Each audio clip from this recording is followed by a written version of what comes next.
In this video, I'll show you how to disable keyboard shortcuts in Google Chrome. So I want to disable the Control L keyboard shortcut that selects the text or transfers us to the address bar. To do that, just click on the three dots on the top right, and then go to Extensions, visit Chrome Web Store. And now search for Disable Keyboard Shortcut, and then you should see it. It's a circle. Click on it, and then click on Add to Chrome, then Add Extension.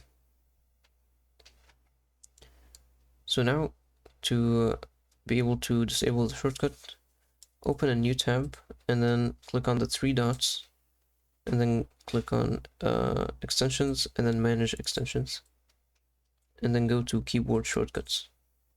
And now you can just set any keyboard shortcut that you want to disable. Just set it over here. So click on the pencil icon, and then I'll disable Control L. And now let's test it out. So if I click Control L here, as you can see, it does nothing. I can try in a new tab.